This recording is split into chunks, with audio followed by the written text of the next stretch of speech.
Frequency Podcast Network. Stories that matter, podcasts that resonate.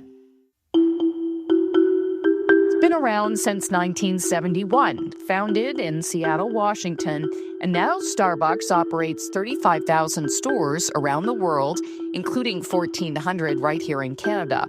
It's known for its coffee, espresso-based beverages, and baked goods, along with the green lettering. And it has been undergoing a few changes in the last year. Now, Brian Niccol came in as CEO last fall, and he said this to CNBC this past summer. We want to invest in the business correctly so that we can capture the growth that we think is in front of us. And then we have some work to do, frankly, on our cost structure as we build back a better business. And that's really been kind of my belief is, as we're doing this back to Starbucks strategy, we want to build back then ultimately a better Starbucks. Last month, the chain announced it was closing about 1% of its North American stores, laying off 900 non-retail workers, and it's also taking a $1 billion restructuring charge.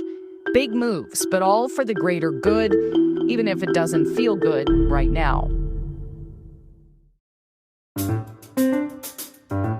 I'm Kris McCusker, and in this episode of The Big Story, we do a deep dive on the chain, where it's been and where it's heading. Mike Halen is senior analyst, restaurant, with Bloomberg Intelligence, based in New Jersey. So thank you for joining us today. My pleasure.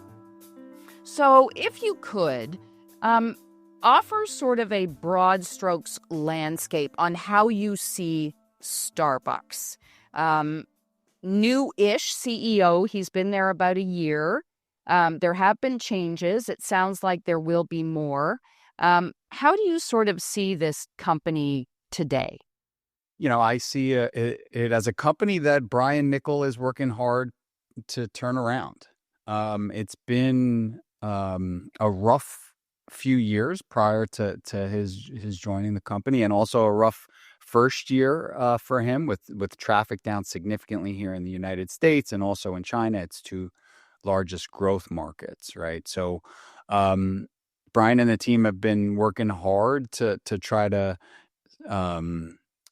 shift that momentum into a positive trajectory. And they've been doing it with a few different things. Operational changes have been critical, right? So when you're trying to turn around a restaurant brand, it's not easy to do, but it's not rocket science. It's fixing the operations first. So what they've been doing is increasing the training, adding labor hours back to the stores, right, to help their baristas.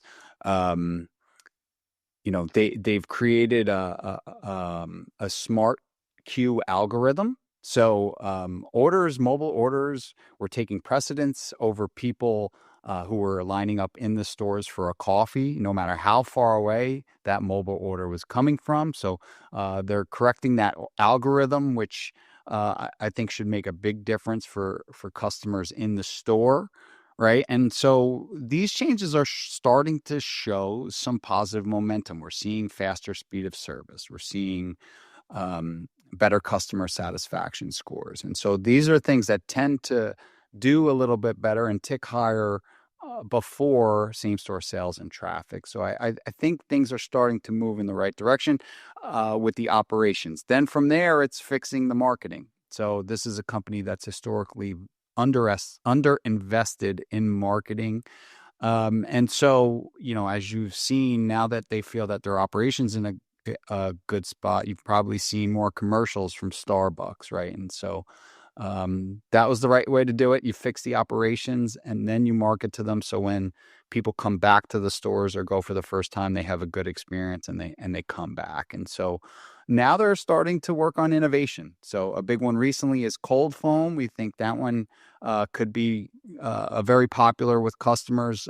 Protein is very hot in the packaged food and restaurant industry right now.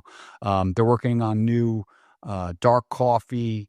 They're talking about a new bake case in early 2026, some more experiential drinks, some more healthy food items. They're talking about coconut-based tea and some high-protein options and customizable energy drinks. And so there's a lot of things going on. I think, like I said, sales and traffic are starting to move in the right direction. And fiscal 2026 should see, some real positive momentum. Could we talk a little about Brian Niccol? Because he was at Chipotle before and then at Yum Brands, if I remember correctly, before that. So what kind of a track record has he got? Did he sort of clean up and fix Chipotle before he left? Yeah, so his track record is phenomenal.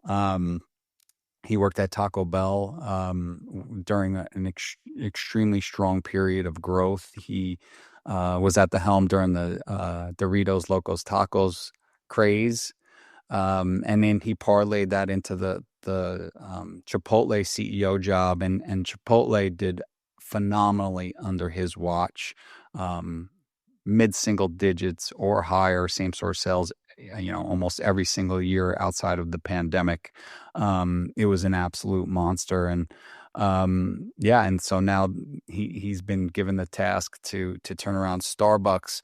And it's a tougher job than Taco Bell and Chipotle. While those are very large chains, Starbucks is massive, so this is going to take some time to turn around. But I think he has a great track record, and I think if anyone can do it, Brian Niccol can. The other thing I wonder about as well is, sort of the downdraft that the company has seen.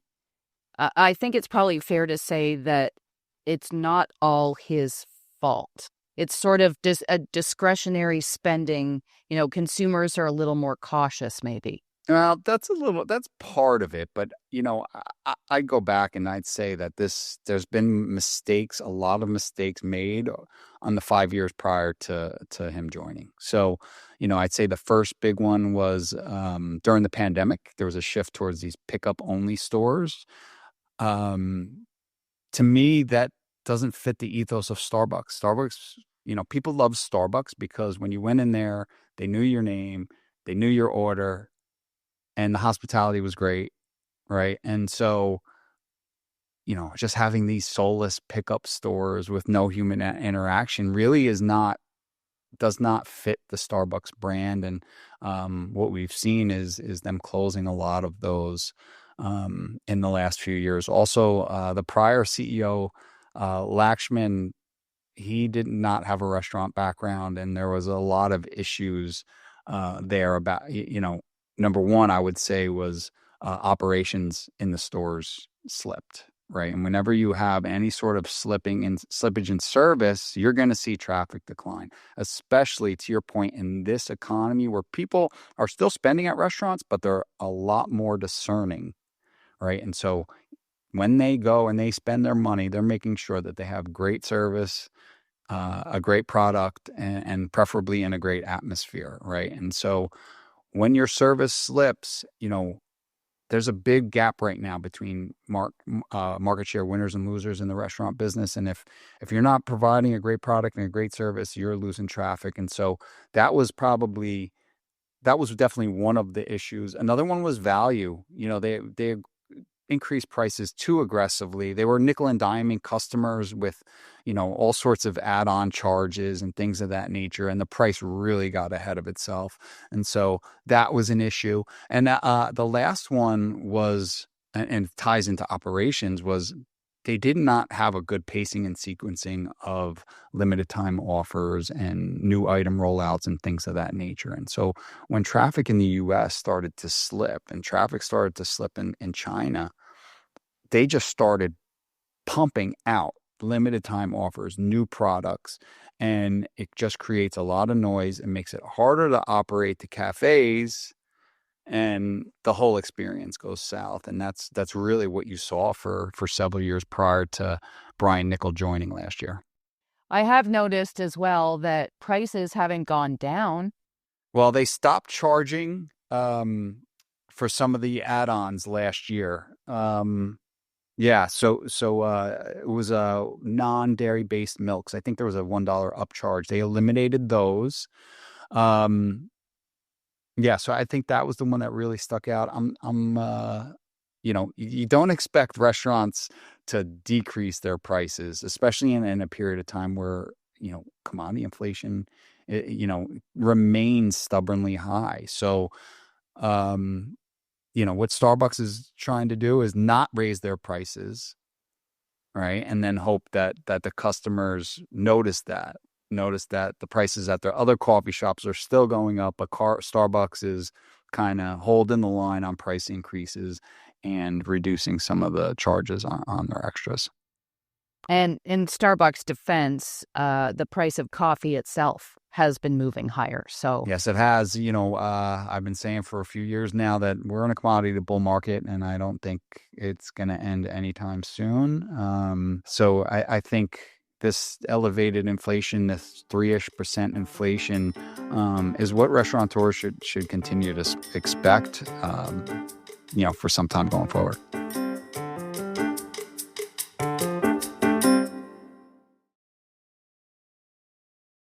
let me ask you this. When you see a headline about a company, closing stores and laying off staff, that doesn't exactly spell success or sound like success.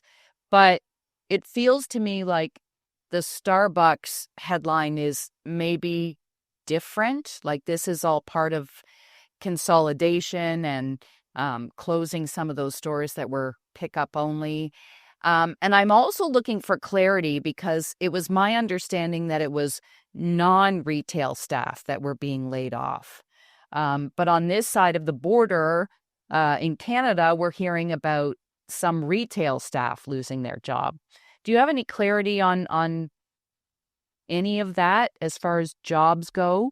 Yeah, the goal was to move the retail staff to other stores where possible, right? But if you're in a store that doesn't have any nearby surrounding stores or not many stores that have any potential openings, I'd imagine there'd be some reduction in retail staff. There was also, to your point, a very large reduction of the corporate staff. They're trying to eliminate layers of management and kind of speed things, be able to speed, initiatives through on the corporate level. This is something that happens all the time in the restaurant business, especially with a chain that's been open as long as Starbucks, right? So you're going to have stores open that over time are not profitable. And so you're going to have to close those. I spoke with management. I asked why maybe they didn't close more stores earlier. And their answer was they wanted the new CFO to do it. They wanted the new CFO to be a big part of evaluating the store base, deciding which stores needed to be closed. And that's what they did. And I think they came to a number of about 600-ish stores that are going to be closed here in the fourth quarter. Mm-hmm. And the headline itself, am I correct in interpreting that as more of like a consolidation rather than the company's in trouble? Yeah, I think so. I think if you look, like I said, if you look at the customer service metrics and you look at the same store sales declines, getting smaller and smaller, we think things should inflect, especially in the first calendar quarter of 2026 when they're lapping some pretty weak U.S. results. So yeah, when you look at the sales data, when you look at the customer service data, it seems as though things are getting better. So the closing of those stores, honestly, that's really just a part of business in the restaurant space. And Starbucks has such a huge footprint. 600 stores really is going to have a very, very minimal impact on profitability. What they've decided to do also is to cut back on store builds, which we think is smart until you get the operations really, really zeroed in and traffic back positive. And they're going to spend capital on restaurant uplifts. So they're doing, 1,000 restaurant uplifts, they're calling them this year. They're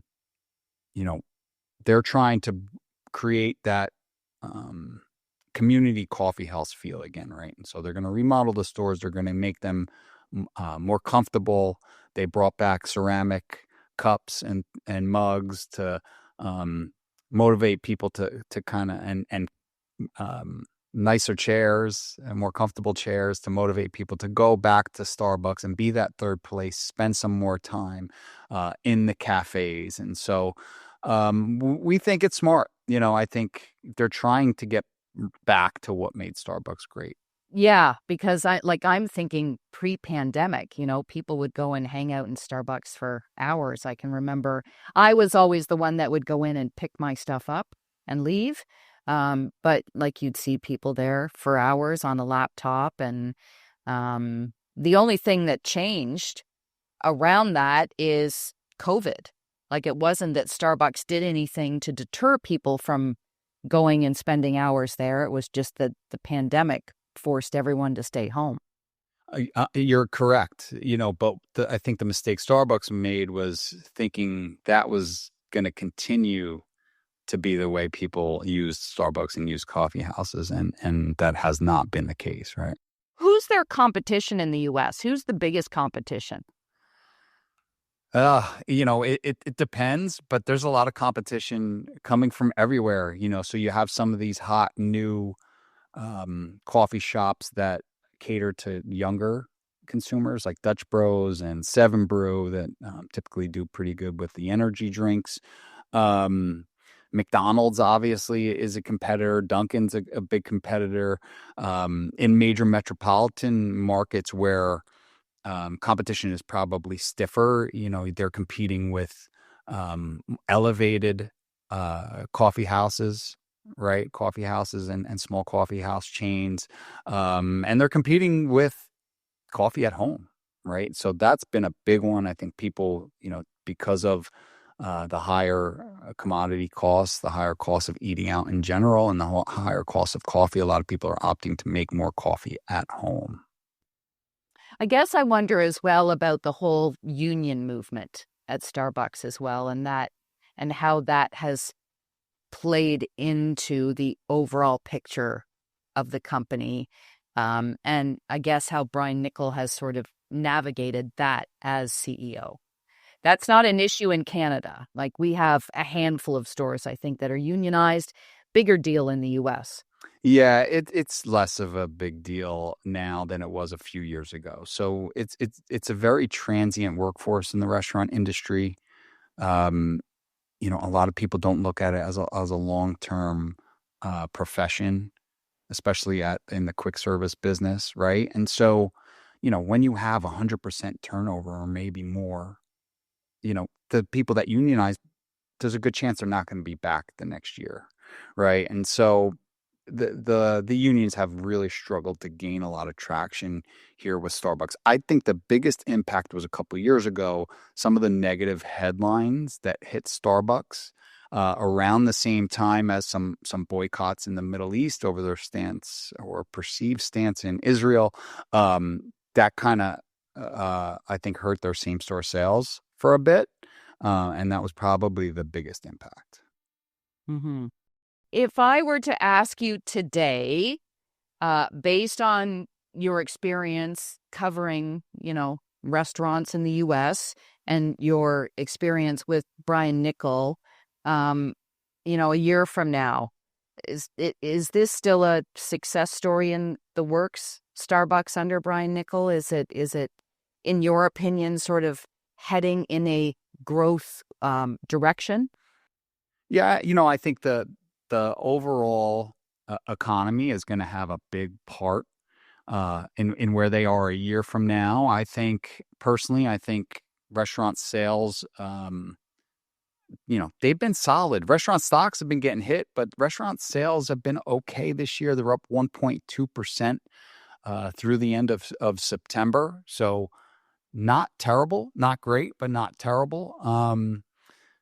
But I think, we'll continue to see solid same-store sales here. I think in the first half, same-store sales for the industry are going to get a boost from some of the tax breaks, no tax on tips, and some tax breaks for seniors and things of that nature. So that should help contribute to better same-store sales in the first half for restaurant companies. And I think Starbucks, will benefit from that, as well as all of the massive changes that they've undergone here in the United States.